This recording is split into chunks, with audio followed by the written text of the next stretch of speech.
Hello दोस्तों, मैं पवन किशोर एक बार फिर से आपका बहुत बहुत स्वागत करता हूं आपके अपने यूट्यूब चैनल स्टेडर 95 पर और आपके अपने बैच पीके बैच हिंदी में, जो कि TET, super TET, C TET और यूपीएसआई या लेखपाल या एसएससी जीडी के लिए बहुत यूजफुल है। उस वीडियो में हम आज कंटिन्यू करेंगे। ये हमारी चौथी क्लास है और चौथी क्लास में हमको क्या पढ़ना है, ज़्यादा समय नहीं लेंगे। आइए फटाफट स्टार्ट करते हैं, समय ज़्यादा नहीं है हमारे पास। तो हमने जो शब्दों के प्रकार बताया था आपको, तो शब्द के प्रकार में हमने दो प्रकार के बताए थे। एक शब्द के प्रकार, एक सार्थक, एक निरर्थक।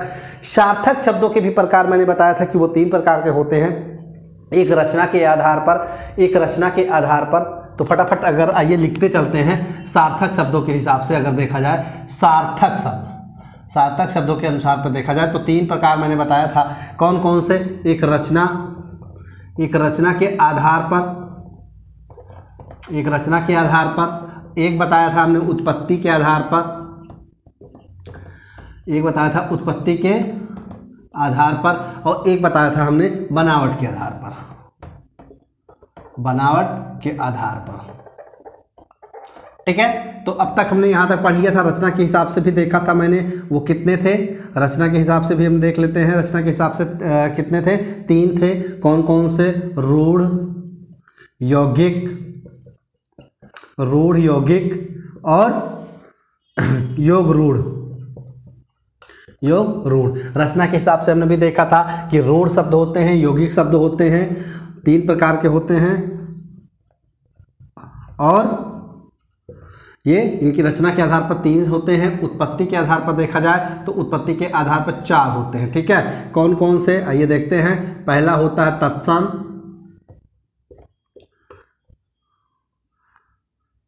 तत्सम, दूसरा तद्भव, तीसरा देशज, चौथा विदेशज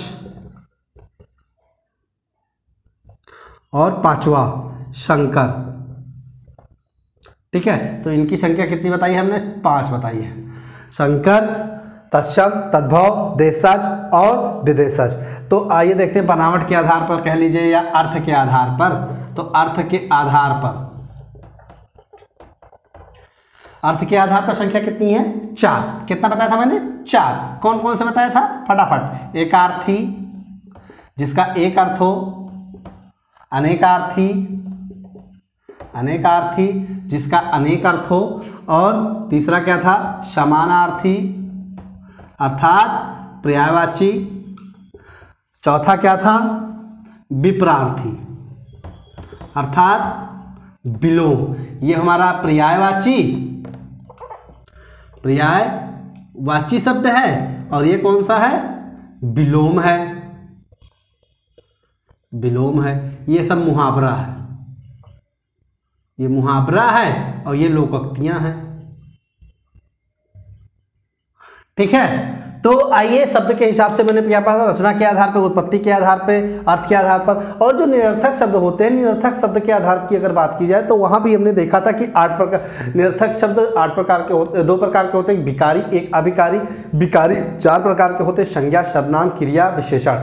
और अभिकारी भी 4 प्रकार के होते हैं, क्रिया विशेषण, समुच्चय बोधक और संबंध बोधक और विस्मयादि बोधक। ठीक है, तो यहां तक हमने देख लिया। आइए देखते हैं रचना के आधार पे। सबसे पहले हम देखते हैं रचना के आधार पे। आइए फटाफट देखते हैं रचना के आधार पे। रचना के आधार पर पहली हेडिंग डालिए, रचना के आधार पर शब्द। रचना के आधार पर शब्द। तो मैंने जो बताया था कि रचना के आधार पर शब्दों की संख्या 3 होती है। सबसे पहले कौन सा होता है? रूढ़ शब्द। पहला देख लेते हैं, रूढ़ की बात की जाए तो रूढ़ किसे कहते हैं? रूढ़ वे शब्द होते हैं। आप लोग फटाफट आंसर दीजिए, रूढ़ कौन से शब्द होते हैं? तो रूढ़ क्यों कौन से होते हैं? रूढ़ का अर्थ होता है वे शब्द जिनके खंड ना किए जा सके, खंड ना हो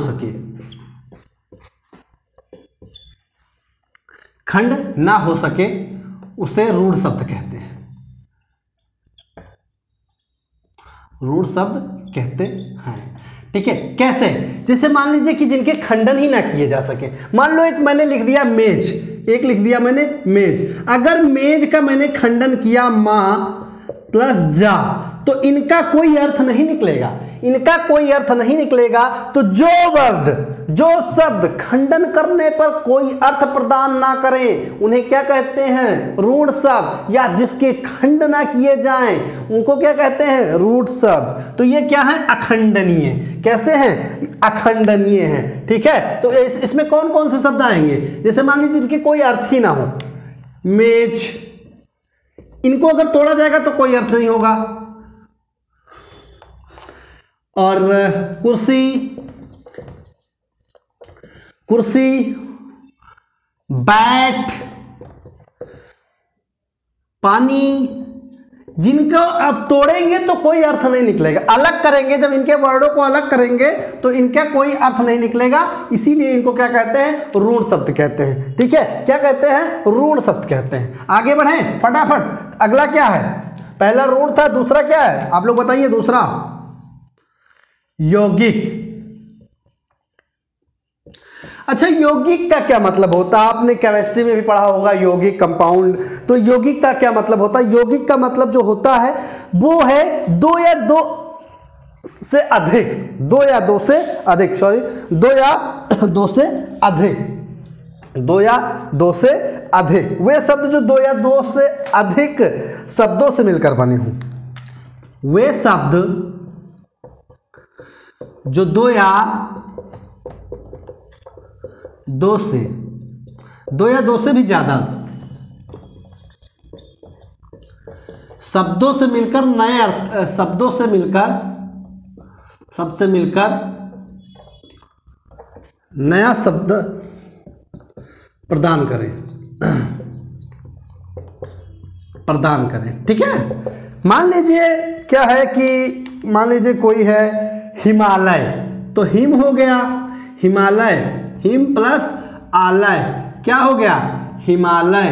मतलब कहने का मतलब इसका भी अलग अर्थ होगा और लय का भी अलग अर्थ होगा। हिम का मतलब होता है बर्फ और लय का मतलब होता है अपनी एक चाल, एक धुन, एक बराबर। लय का अर्थ होता है बराबर। ठीक है, तो दो शब्दों को मिलकर, मतलब जिनका भी अलग अर्थ भी हो, वे अगर मिलकर एक शब्द का निर्माण करें तो क्या होता है? एक नए शब्द का निर्माण होता है जिसका अर्थ होता है। ठीक है, तो यहां तक आई होप कि आपको बहुत अच्छे समझ में आया होगा। और जो भी हमारे चैनल पर नए, हमारे वीडियो को लाइक सब्सक्राइब जरूर करें, फटाफट सेशन को शेयर कर दीजिए। और हिंदी की ये जो पीके बैच है बिल्कुल बढ़िया मस्त तरीके से आप लोग के लिए है। आप चाहे सुपर टेट की तैयारी कर रहे हो, चाहे स्टेट की कर रहे हो, चाहे बहुत डीप तरीके से हम पढ़ा रहे हो, उसमें पूरा का पूरा वीडियो हम देने वाले हैं आपको, चाहे एसएससी जीडी की तैयारी कर रहे हो। ठीक है, जो कि एग्जाम 16 नवंबर से स्टार्ट होने वाला है। चलिए तीसरा देख लेते हैं, जो मैंने बताया था योग रूढ़। अब अच्छा, योग रूढ़ का क्या अर्थ होता है? योग रूढ़, रूढ़ में क्या था कि जिनका कोई खंडन ना कर सके या खंडन करने पर कोई अर्थ ना प्रदान हो तो उसे रूढ़ कहते हैं। अब रूढ़, योग रूढ़, अब दो हो गया ना, योग का अर्थ हुआ जुड़ा हुआ और रूढ़ का अर्थ हुआ जिसका खंडन ना हो सके। तो अलग अलग दो, एक अलग शब्द मिलकर एक अलग अर्थ बनाए, उसको ही योग रूढ़ कहते हैं। जैसे दो शब्द मिलकर कोई नया शब्द बनाए। ठीक है, नया शब्द बनाए, लेकिन उनका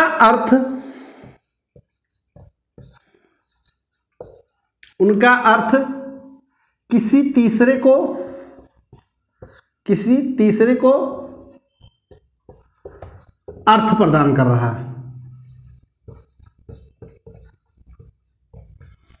अर्थ प्रदान कर रहा है। ठीक है, जैसे बात करें अगर जैसे